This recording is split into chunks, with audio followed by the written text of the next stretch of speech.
사는 게 이렇게 길 줄 알았더라면 준비를 조금 더 했을 텐데. 이 말은 요즘 50대, 60대 분들이 가장 많이 하는 말 중 하나입니다. 은퇴 후 자유롭고 평온한 삶을 기대했지만 막상 은퇴의 문턱을 넘어서면 현실은 녹록지 않습니다.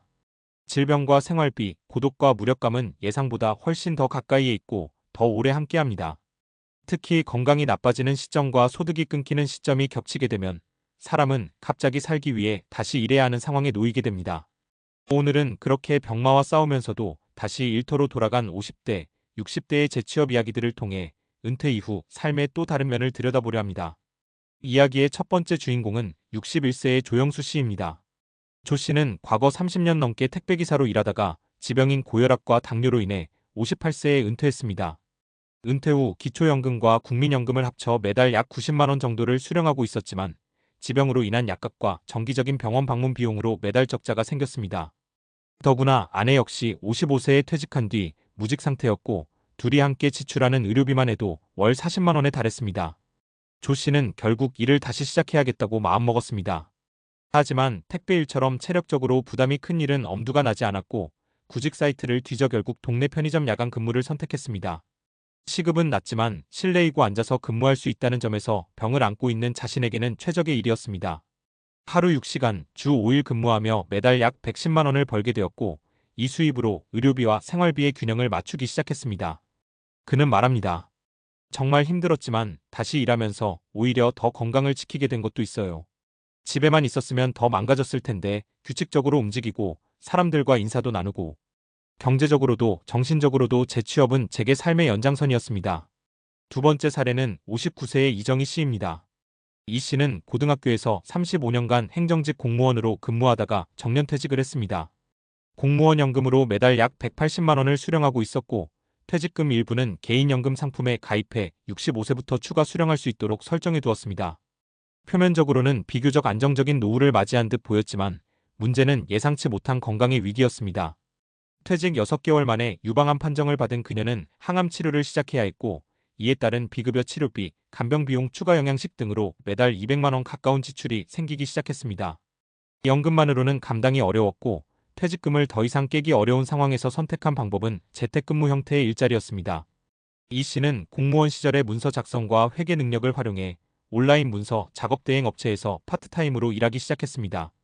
주 3회 하루 4시간 정도 재택으로 근무하며 월 7,080만 원의 부수입을 만들었고 덕분에 치료비와 생활비의 균형을 맞출 수 있었습니다.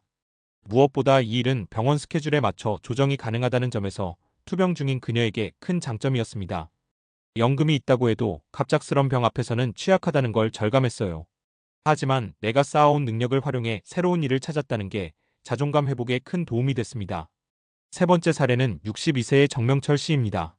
정 씨는 20대 초반부터 직업군인으로 복무하다 53세에 전역하고 군인연금을 수령하고 있었습니다.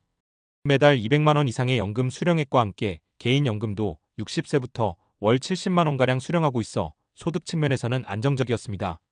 그러나 정 씨는 전역 후 5년째 암투병 중인 배우자를 돌보고 있었습니다.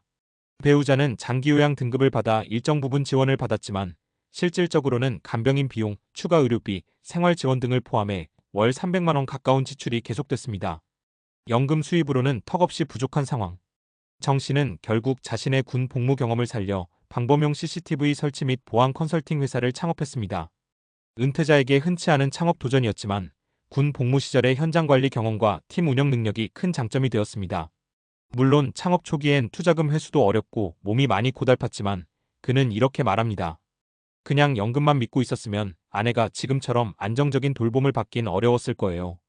지금은 조금 힘들지만 가족을 지키는 데 있어서 이 일은 꼭 필요했고 또 감사한 선택이었습니다. 이 세 사람의 이야기는 서로 다르지만 공통점이 있습니다. 하나는 연금이 있다고 해도 모든 것을 감당해주진 않는다는 것. 또 하나는 재취업은 단순한 경제활동을 넘어서 삶을 이어가는 힘이 될 수 있다는 것입니다. 병마와 싸우며 살아간다는 건 단지 몸이 아프다는 문제를 넘어 삶 전체의 방식이 달라진다는 의미입니다. 그렇기 때문에 경제적인 준비와 함께 자신의 역량을 계속해서 쓰고 확장할 수 있는 기반 마련이 중요합니다. 단순한 재테크가 아니라 일할 수 있는 능력의 유지가 노후의 생존력과 직결됩니다.